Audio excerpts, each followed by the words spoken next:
তুমি দুচকুত হলে মৰমৰ বৰষা।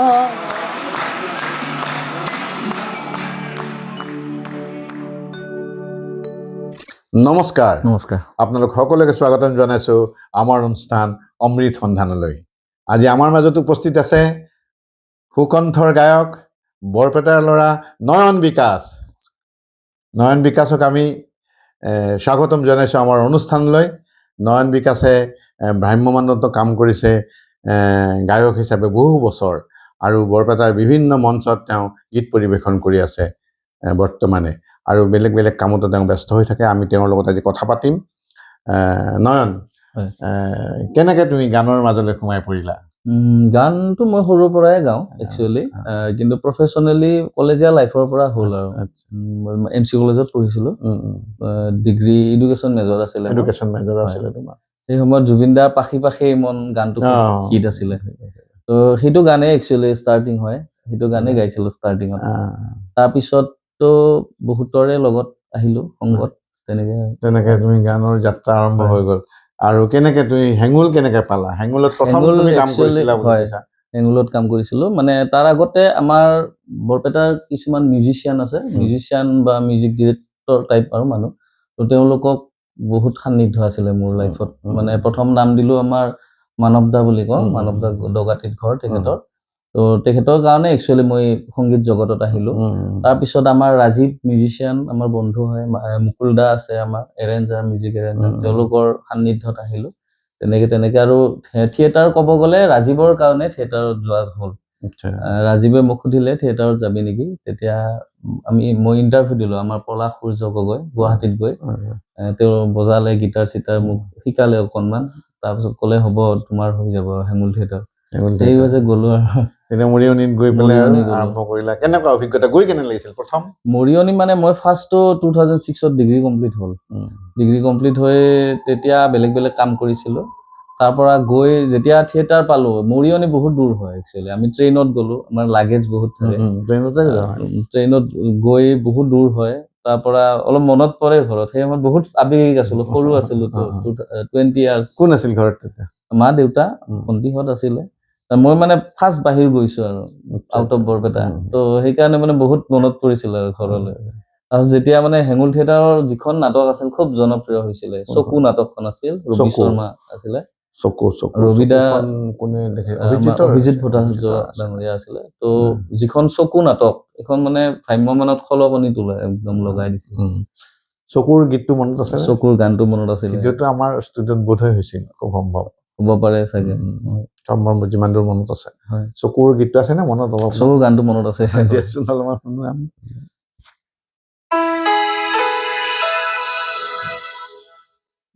তুমি দুচকুত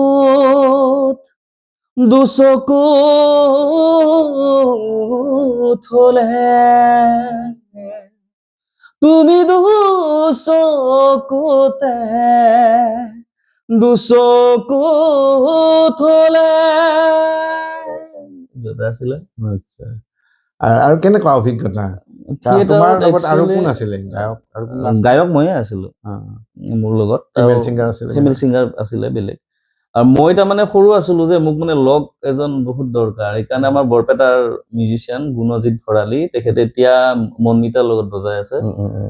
মই তেখেতক লৈ গৈছিলোঁ, দুইজন এটা লগ হ'বলৈ।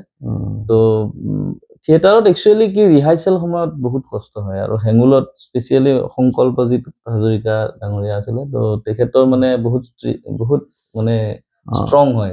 প্ৰশান্ত দাও তেনেকুৱা আছিলে। তো তাৰমানে তাত ৰিহাৰ্চেল মোটামুটি আপোনাৰ গধূলি 6টা মানৰ পৰা হয়, সেইফালে একদম ৰাতি পোহৰ হৈ যায়। আজিকালি চব ৰিহাৰ্চেলৰ সময়ত হয় কষ্ট, তাৰপিছত মানে বাহিৰ ওলালে কমি যায় কষ্টটো। তথাপি খোৱা লোৱা এইবিলাকৰ, খোৱা লোৱা, ইমিউনিটিটো ষ্ট্ৰং হয় বহুত থিয়েটাৰত থাকিলে। তাৰমানে আপোনাৰ ঘৰত যিটো মানে যেনেকুৱা থাকে, তাত তাৰমানে ৱেডাৰটো চেঞ্জ হৈ যায়। আজি ধুবুৰী, কালি বেলেগ জেগা, মানুহজন ষ্ট্ৰং হৈ থাকে, মানে প্ৰেক্টিচ হৈ যায়, এডজাষ্ট কৰিব পাৰে, ক্ষমতাটো বাঢ়ি যায়। ঠিকে আছে আৰু নাটক চাটকৰ ক্ষেত্ৰত তুমি অকল হামিং চামিঙো দিছিলা তাতে? হামিং আছিলে মই প্ৰথম গৈয়ে এটা গান গাইছিলো ৰবিদাও গাইছিলে চকু নাটকখনত আছে এই গানটো ইউটিউবত পাই যাব সাগৰৰে পানী লুনিয়া সেইটো গানটো মই গাইছিলো আচ্ছা তাতে মানে হামিং চামিঙো কৰিছা? হামিং আছিলে আৰু আমাৰ কিছুমান ট্ৰেক কেনেকুৱা হামিং বিলাক আছিলে আপোনাৰ হামিংটো তাতে ৰেকৰ্ডো হৈছিলে কিছুমান যোৰহাটৰ ষ্টুডিঅ'ত পলাশ সূৰ্য গগৈ ডাঙৰীয়া আছিলে তেখেতে বনাইছিলে গানবিলাক আৰু মানে ৰিহাৰ্চেল কৰি কিছুমানতো ৰেকৰ্ডিঙো কৰা হয় কিছুমান ৰেকৰ্ডিঙো হয় গান কিছুমান মেইন গান লাইভ নহয় তাৰপাছত হেঙুলত কেইবছৰ হেঙুলত মই 2 বছৰ থাকিলো তাৰপিছত ৰবিদায়ে লৈ আহিলে ভাগ্যদেৱী আচ্ছা সুবোধ মজুমদাৰ বাবলুৰ পৰা সুবোধ অলপ ওচৰ পালো নলবাৰী মই গৈছো মই দুইটা কেম্পতে গৈছো আৰু বাবলুৰ লগত আমাৰ খুবেই ভাল সম্পৰ্ক সুবোধকো ভালকে আমি জানো ভাগ্যদেৱী বহুত ষ্ট্ৰিক্ট থিয়েটাৰ একদম একচুয়ালি কি হয় আমাৰ আকৌ খুলিব হয় এইবাৰ অহা বছৰ হ'ব বাৰু এই বছৰ ভাগ্যদেৱীত কি নাটক কৰিলে ভাগ্যদেৱী থিয়েটাৰত হেৰিখন আছিলে আপোনাৰ সেই সময়ত মৰমৰ বৰষা মৰম লগা বৰ ধুনীয়া নাটক আনকমন আছিলে স্ক্ৰিপ্টটো কেনেকুৱা গান তাতে আছে তাৰ গান কেইটা বহুত বহুত মানে পলাশ দায়ে কৰিছিলে আচ্ছা তাৰ এটা গান খুব ভাল আছিলে এইটো মই অকণমান গাই দিছো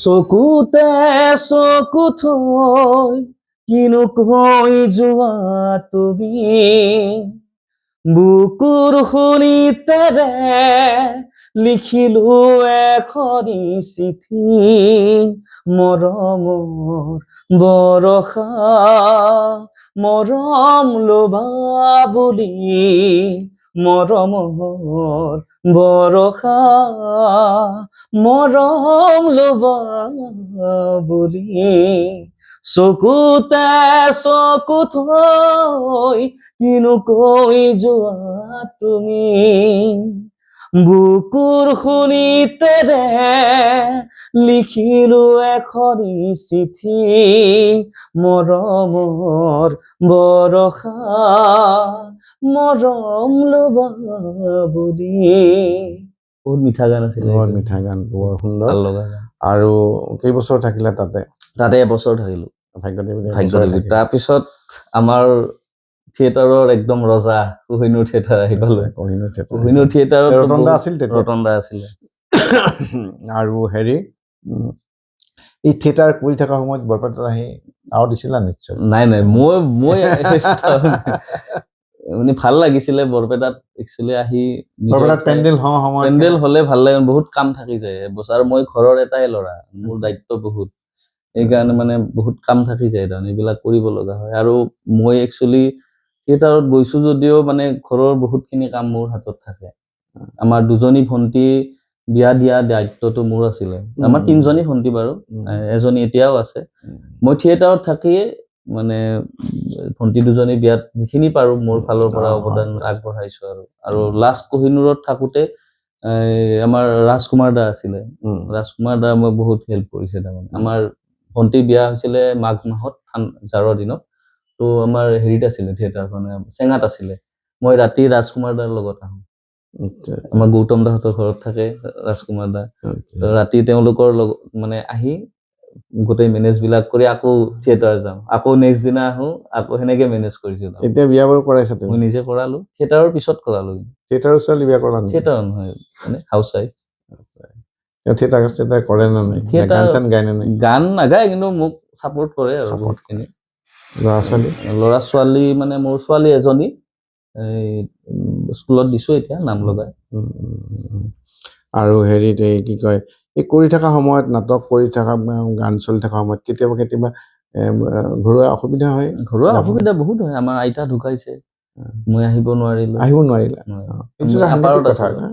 মইতো বহুত দূৰত আছিলো লখিমপুৰ আৰু একচুৱেলি কি হয় আমাৰ গায়কবোৰৰ ছুটি নাথাকে এতিয়া এক্টৰ এজনে ধৰক নিজৰ গাড়ী চাৰিও থাকে কিবা কাৰণত ৰাতি শ্ব' মানে শেষ কৰি আহিব পাৰে আমাৰ ধৰক ইমানখিনি সুবিধাটো নাথাকে ছিংগাৰজন বহুত বেছি দৰমহাও নাপায় তো তাৰমানে সেইটো প্ৰব্লেম হয় আৰু আমাৰ আইতা ঢুকাওতে মই আহিব পৰা নাই, খুৰা ঢুকাইছে হেঙুল যাওঁতে, আচ্ছা আচ্ছা আহিব পৰা নাই আহিব তেতিয়া হেঙুলটো মৰিয়নিয়ে বাপৰে বহুত দূৰ বহুত দূৰ হয়, সেইটো প্ৰব্লেম হয় আমাৰ মানে তলৰ চামৰ যিবিলাক শিল্পী আছে। তথাপি তাৰমানে এই এতিয়া ভ্ৰাম্যমাণৰ যিটো অৱস্থা এতিয়া তুমি কি ভাবা তুমিতো আগৰটো দেখিছা এতিয়া একচুৱেলি কি হৈছে তাৰমানে মানুহ প্ৰথম বস্তুবিলাক ভালেই থাকে সদায়, পিছৰ ফালে তাৰমানে কি হয় আনকমনটো কমি যায়, কমন টাইপ হৈ যায়। এতিয়া তাৰমানে এখন নাটক ওলালে কাহিনীটো মিলা হৈয়ে যায়, মিলা হৈ যায় আৰু আজিকালি গান চান বিলাকো বহুত মানে জোৰ জবৰদস্তি সোমোৱা যেন আৰু হেৰি হয় চাৰ্কাছ হয়, মানে মানুহ বিলাকে বিচাৰে আৰু কমিটি বিলাকৰো কিছুমান হৈছে আজিকালি কোন আছে গ্লেমাৰটো বিচাৰে, তেতিয়াহে 1.5 লাখটো দিব একদিনত এনেকুৱা কিন্তু হেৰিটো হৈছে মানুহ হেৰি এতিয়া মানে দৰ্শক কমিছে 500 টকাত টিকট কাটি কোনে চাব, এইটোৱে কথা, যিটো বস্তু প্ৰথম আছিলে সেইটো ভাল থাকে। এতিয়া মোবাইলৰ যুগ, মোবাইলতে মানুহে চায়, দুটা এটাকে চিন চায়। আৰু আমাৰ বৰপেটাততো চিনেমাৰো প্ৰব্লেম, আমাৰ হলটোৰ কাৰণে চিনেমা বহুতে নাযায় তেনেকুৱা। এতিয়া নতুনকে কিবা হ'ব বুলি শুনিছো, যে নহওক তাৰ পাছত কোহিনুৰতে মানে কোহিনুৰত মই 4 বছৰ থাকিলো টোটেল, 4 বছৰ হলে মোৰ 7 বছৰ গ'ল, তাৰপিছত ইতিহাসত থাকিলো, ভৱেশ বৰুৱা দা আছিলে ৰিক্সাৱালা নাটক, তাৰপিছত আমাৰ ভাল এখন থিয়েটাৰ বংকিম দা, আমাৰ জুবিন দাৰ বন্ধু আছিলে বংকিম দা, জয়ন্ত কাকতি, তেওঁলোকৰ এখন মাৰটো আছিলে, এইটো কথা বহুতে জানে এতিয়াও গম পাইছে বাৰু, এখন মানে হোটেল দিছিলে, মানে হেৰি টাইপ দিছিলে, এইটো হোটেল টাইপো নহয়, এইটো একচুৱেলি মানে শ্বপিং মল টাইপ দিছিলে, বৃন্দাবন মাৰ্ট বুলি। 3জন বন্ধু আছিলে, জুবিন দা, আমাৰ বংকিম দা আৰু জয়ন্ত কাকতি তেখেত আছিলে, 3জন মিলি দিছিলে আৰু এইটো দোকান। তো সেইখন থিয়েটাৰত গ'লো আৰু বৃন্দাবন, এইটো চন্দ্ৰপুৰ। তাৰপিছত লকডাউন হ'ল, লকডাউনত বাদ দিলো আৰু থিয়েটাৰ বাদ দিয়ে এতিয়া বেলেগ কৰি আছো। এতিয়া কি কৰি আছা? এতিয়া মই মানে মোৰ একচুৱেলি কি, মই যিবিলাক ইনকাম কৰিছিলো, মোৰ বাহিৰা খৰচাটো কম আছিলে। আমাৰ থিয়েটাৰত মই সৰুৰ পৰাই মই এটা কাম কেতিয়াও নকৰিছিলো তাৰমানে। এতিয়া মই থিয়েটাৰত আমাৰ যিবিলাক বেংকৰ কাম থাকে, মালিক বিলাকে তাৰমানে সেইকাৰণে মোক 3-4 বছৰ ৰখাৰ কাৰণ সেইও এটা, তাৰমানে যিবিলাক বেংকিং কাম থাকে, ধৰক তৰালী শৰ্মাৰে এটা এগ্ৰিমেণ্ট আছিলে, তো তাৰ পইচাবিলাক লাহে দিয়ে, সেই পইচাবিলাক দিয়া কামবিলাক মই কৰিছিলো তাৰমানে, আমাৰ বেংকত গৈ মই পঠিয়াই দিম পইচাবিলাক। আমাৰ ধৰক থিয়েটাৰত বহুতো ভিতৰুৱা ঠাইৰ মানুহ যায়, তাৰমানে বহুতে কিছুমান বস্তু নাজানেও, আৰু আজিকালি মোবাইলটো ওলোৱাৰ কাৰণে বহুত জনা হৈছিল, আগতে সেইটো চিষ্টেম নাছিলে, ফোন পেটো নাছিলে, আগতে বেংকত গৈ পইচা দিব লাগে, পইচা পঠাব লাগে, সেইবিলাক গোটেই কামবিলাক মই কৰিছিলো তাৰমানে। সেইকাৰণে মোৰ এটা কাম মালিকৰ সহজ হৈ যায়, মোৰ তাত দায়িত্বটো দি দিয়ে। তোমাৰ কোহিনুৰৰ বিখ্যাত নাটকখনৰ কথা কোৱাচোন। কোহিনুৰত মই থাকোতে এখন বহুত ভাল নাটক হৈছিল, তপন দা আছিলে, ইয়াৰ এপাহি গোলাপ। ইয়াৰ এপাহি গোলাপৰ গানো বহুত হিট হৈছিল, বহুত ভাল গান, আমাৰ দিগন্ত দাই কৰিছিলে, দিগন্ত ভাৰতী, বহুত ভাল গান। দিগন্ত ভাৰতী কৰা গান, তেনেকুৱা গান এটা শুনোৱা। গান নিশ্চয়। শুনি তৰে খুতে বয়ে তোমাৰে নাম, কুলি যাৰে আশে পাশে বয়ে তোমাৰে নাম, ৰোদে জোনাকে শুই থাকে প্ৰণয় কুলা,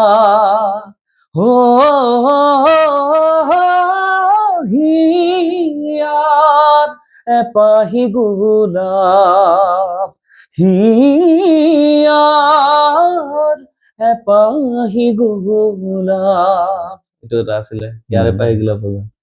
মানে তপন দা বহুত ভাল এক্টিং কৰিছিলে। তপন ভালে এক্টৰ, ভাল।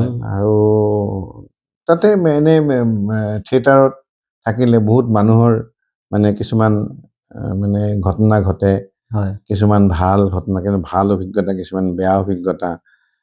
মোৰ লগৰ এজনে গৈছিলে থিয়েটাৰত, 2 বছৰ আছিলে, এইখন কিতাপ লিখিছিলে, সেইখন পঢ়িলে মানে, গতিকে সেনেধৰণৰ কথা তোমাৰ কিবা আছে? থিয়েটাৰত একচুৱেলি কি হয়, থিয়েটাৰত মোৰ মানে ধাৰণাটো কৈছো, থিয়েটাৰত এক্টৰে হওক বা আমাৰ তলৰ যিখিনি শিল্পী হওক বা ছেটিঙৰ শিল্পীয়ে হওক, একচুৱেলি থিয়েটাৰটো একদম ব্যক্তিগত এখন অনুষ্ঠান, মালিকে তোমাক পইচা দিব, তাৰ বিনিময়ত তুমি কাম কৰিবা। কিন্তু আমাৰ কথাটো কেনেকুৱা হ'ব লাগে যে আমি ধৰক মেক্সিমাম থিয়েটাৰৰ মানুহ মিডিল ক্লাছ ফেমিলিৰে যায়, এক্সেপ্ট এক্টৰ কেইটা বাদে, মেইন এক্টৰত বাদে তাহাঁতি বহুত লাখ টকাটো পায়। আমাৰ যিখিনি আমাৰ তলৰ মানুহ, আমাৰ একচুৱেলি এটা এইম হোৱা উচিত যে মই 5 বছৰ থাকিম, 5 বছৰ পিছত মই নিজাকে এটা কাম কৰিম।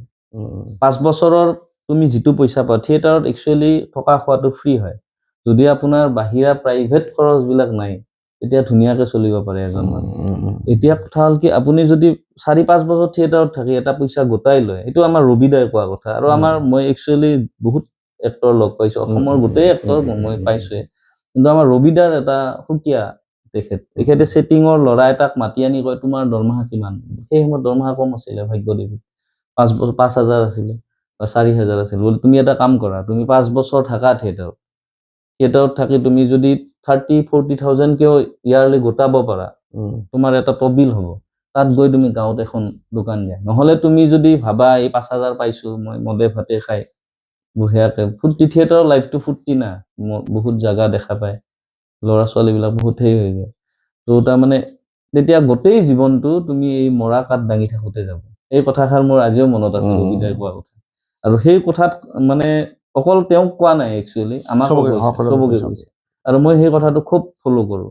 আজি ধৰক মই থিয়েটাৰত নাথাকিলেও, মই থিয়েটাৰৰ যিখিনি ধৰক মোৰ প্ৰাপ্য ধন, মই ধুনীয়াকে কিবা এটা কথা কামত খটাইছো, মই তাৰ পৰা এটা বেনিফিট পাই আছো। মই আজি মনত পৰে আৰু আজি মই ইমান কষ্ট কৰিছিলো, তাৰ পৰা মই এটা ভাল ফল পাই আছো, যিকোনো হওক, এনেকুৱা কথা। আৰু একচুৱেলি এই কথাটো আমাৰ লকডাউনত বহুত এক্টৰে বুজি পাইছে। বহুত এক্টৰে কি হয়, এক্টৰ হোৱাৰ লগে লগে বহুত কালি দিনত আমাৰ ঘৰত আহিবি ভাত খাবলৈ, লগতে কিবা কিবি খালেও, লগত খালেতো খালে, সেইটো বৰ বেয়া কথা নহয়, সেইটো নিজৰ পাৰ্চনেল কথা, কাবাই হয়তো খায় কাবাই নাখায়, সেইটো নিজৰ কথা। কিন্তু একচুৱেলি সেইটো দেহৰো ক্ষতি হয়। লগতে কি হয় আপোনাৰ, এই থিয়েটাৰ বাদ দিয়াৰ পিছত এটা অভ্যাসত পৰিণত হয়।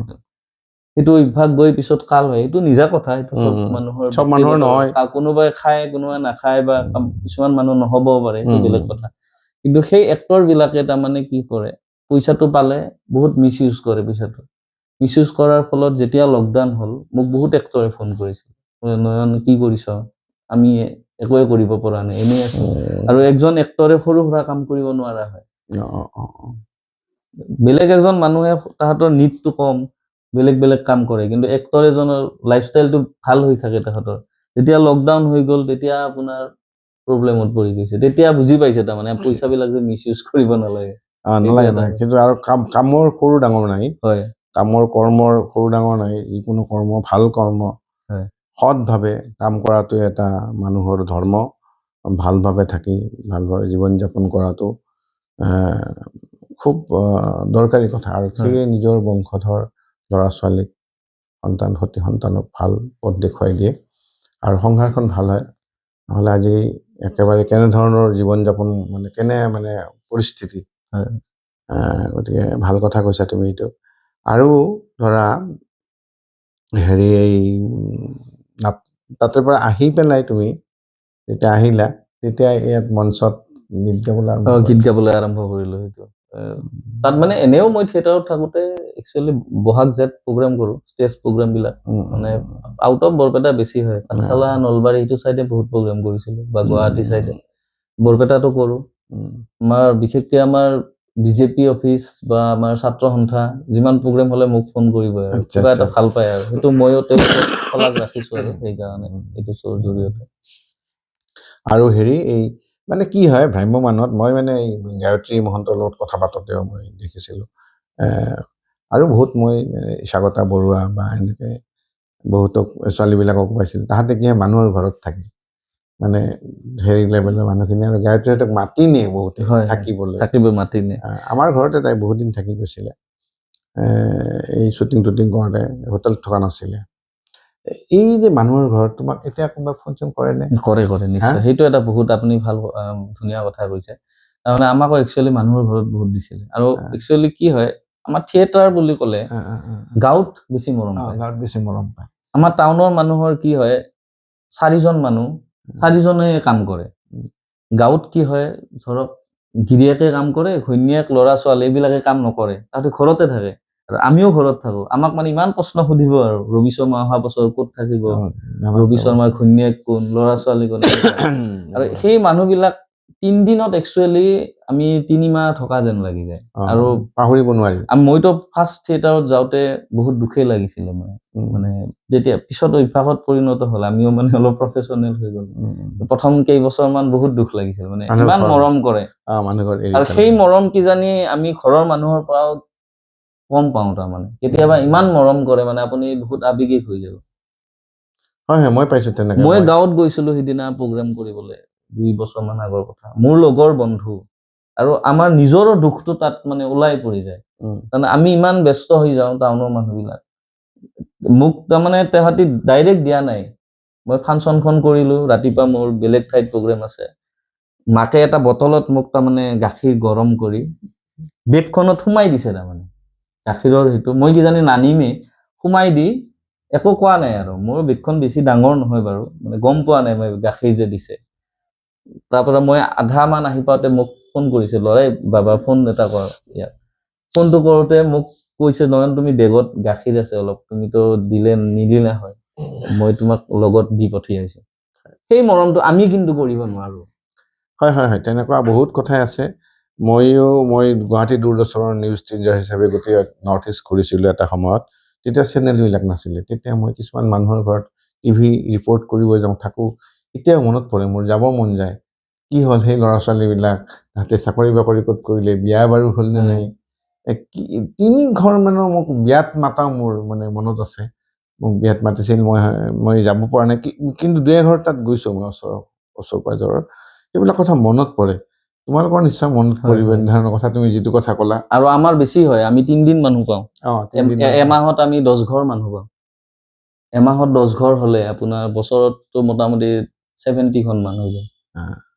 7 মাহ থিয়েটাৰ হয়। আৰু সচৰাচৰ যিখিনি মৰমীয়াল মানুহ, তাহাঁতৰ ঘৰতে থব। মানুহ বেয়া মানুহ নোপোৱা তুমি। আৰু বহুত আপাৰৰ ফালে বহুত বেছি আৰু মৰম দিয়ে। গাঁও যিবিলাক আছে বহুত মৰম পাইছো, তাৰমানে পাহৰিব নোৱাৰি। আৰু দিয়া হেঙুলৰ গান এটা গাওঁ, পুৰণা গান। হেঙুলৰ আছিলে, হেঙুলৰ এটা দীক্ষু গাইছিলে, দীক্ষু দাই চকুখনত আছিলে। সপোনতে মোৰ কোন তুমি, হৃদয়তে কপনি তুলি, মুখনা মিঠা মাতেৰে কৈ যোৱা মোক কানে কানে, তুমি মোৰ ময়ো তোমাৰ।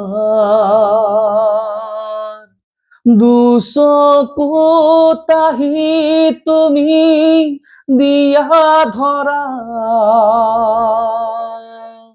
এমুঠি হাঁহি আজি ধৰা দিয়া, কঠিন জীৱন পথত কাষতে থাকা, মোৰ মন আকাশত তুমি উজ্বলি থাকা। এটা বহুত ভাল গান আছে। বৰ সুন্দৰ, দীক্ষুৱে বৰ ভাল গাইছিলে। আৰু হেৰি এই কি কয়, এতিয়া তোমাৰ ভৱিষ্যতৰ পৰিকল্পনা কি? ভৱিষ্যত একচুৱেলি কি, আগত যিটো গান চলিছিলে, এটা গান উলিয়ালে আমি ধৰক জুবিন দাৰ গানে হওক, আমি ষ্টেজত গাবলৈ অপেক্ষা কৰি থাকোঁ, এখন আৰু নতুনকে ওলালে ভাল হয়, এনেকে টাইপ আৰু। তো এতিয়া মই নতুন কাম কৰি আছো বাৰু। এটা নতুনকে এলবাম হেৰিতে বনালো, কভাৰ চং মন যায়, মোৰ পেজত আছে, নয়ন বিকাশ দাস। এইটো আমাৰ অঞ্জনে মিউজিক কৰিছিলে, ভাল ল'ৰা, বহৰী ল'ৰা, ষ্টুডিঅ' আছে, আৰু ষ্টুডিঅ' হ'ব লাগে। বৰপেটাত আৰু এখন ষ্টুডিঅ' হ'ল বাৰু, এনেকে নতুনকে ওলাই আছে। তো আৰু কিবা কিবি কাম কৰি আছো, বেছিভাগ ষ্টেজ প্ৰগ্ৰেম কৰাই যায় আৰু আজিকালি। আজিও এখন আছে, গজিয়াত যাবই লাগিব। আৰু হেৰি, তুমি ভৱিষ্যতে ধৰা, আজিকালি কি হয়, ভাল শিক্ষক পোৱা নাযায় সুন্দৰকে শিকিবলৈ, ভাল শিক্ষক নহলে ভাল ছাত্ৰ তৈয়াৰ হয়। গতিকে স্কুলৰ পৰিকল্পনা, স্কুলৰ এনে মই প্ৰাইভেটলি কিছুমান ল'ৰা যায়, তাৰমানে ঘৰত যায় মোৰ, মানে গ'লে শিকাওঁ আৰু। তোমাৰ উজ্জ্বল ভৱিষ্যত কামনা কৰিছোঁ আমি। তুমি আমাৰ মাজলৈ আহিলা, তোমাৰ লগত কথা পাতি খুব ভাল লাগিল, গান শুনি ভাল লাগিল, আৰু আমি শুনিম, আৰু তোমাৰ উন্নতি হওক, মানে সুস্বাস্থ্যৰে থাকা, তাকে মই কামনা কৰিছোঁ। আশীৰ্বাদ কৰিছোঁ। মই শেষত এটা কথা ক'ব খুজিছোঁ যে ধৰক আমাৰ বৰপেটাতে হওক বা বিভিন্ন ঠাইতে বহুত মিডিল ক্লাছ ফেমিলিৰ বহুত প্ৰতিভা থাকে। প্ৰতিভাবোৰ তাৰমানে বিকশিত নহয়, কিন্তু আপোনাৰ চেনেলটো খুব ভাল পদক্ষেপ, ভাল লাগিল। আৰু মই যেতিয়া সৰু আছিলোঁ, আমাৰ দেউতাই কৈছিলে এই কি এইবিলাক গাই থাকো। দেউতাহঁত ধৰক গানৰ মানুহ নহয়, একচুৱেলি দেউতাই কৈছিলে যে কিবিলাক গাই থাক, চিঞৰি থাক। কিন্তু একচুৱেলি মই যেতিয়া 2006 থিয়েটাৰত গ'লো, আমাৰ মানে ফাইনেন্সিয়েলি বহুত উইক আছিলে, আমাৰ দেউতাই ধৰক ঘৰখন চলাই আছিলে। তো এই যিবিলাক থিয়েটাৰত থাকি মানে যিখিনি মই কৰিছোঁ, ঘৰত আহি মই 3-4টা ৰুম বনালোঁ বা কিবা কিবি বনালোঁ, যেতিয়া কমপ্লিট হ'ল, দেউতাই ওপৰৰ ফালে চাই চকু পানী টুকিছিলে, আজি মনত আছে মোৰ সেই কথাটো। কিন্তু একচুৱেলি কি গানটো হ'ল এটা, আজিৰ যুগটোত চব প্ৰফেচনেলে হৈ গৈছে, আৰু গানটো হ'ল এটা মাধ্যম। গানত একচুৱেলি চব কামতে অকল টকা পায়, কিন্তু গান বা আমাৰ যিকোনো কামত টকাৰ লগতে বহুত মৰম আৰু সন্মান পায়, এইটো এটা বৰ ডাঙৰ কথা। গতিকে তাৰমানে গোটেইখিনি বজাই ৰখাটো এটা মানে দুইটা বস্তু পায় এইটো প্ৰফেচনত। আজি ধৰক মোক কোনে চিনি পালে হয় নে নহয়? গতিকে অলপ চলপ যিসকলে চিনি পায়, ধৰক গানৰ থ্ৰুদি পাইছে, সেইটো কথা। নিজৰ কামখিনি আগবঢ়াই লৈ যাব লাগে, আৰু সেইটো কথা। ভাল চৰ্চা কৰি থকা ভাল হ'ব। শেষত হেৰি কৰোঁ, আমি জুবিনেদি আৰম্ভ কৰিছিলোঁ, আমি আমাৰ জুবিনৰ প্ৰতি শ্ৰদ্ধা জনাই আমি জুবিনে জাষ্টিছ পাওক, তাকে আমি কামনা কৰিছোঁ। আৰু তোমাৰ মুখত জুবিনৰ গান এটাৰে আমি অনুষ্ঠানৰ সামৰণি কৰিম। তাৰ আগতে আপোনালোক দৰ্শকক মই কৈছোঁ যে আপোনালোকে ছাবস্ক্ৰাইব কৰক আমাৰ চেনেলটো, ফ'ল' কৰক আমাৰ চেনেলটো, কে কমেডি শ্ব', আপোনালোকে চাবলৈ নাপাহৰিব। এতিয়া জুবিনৰ গান।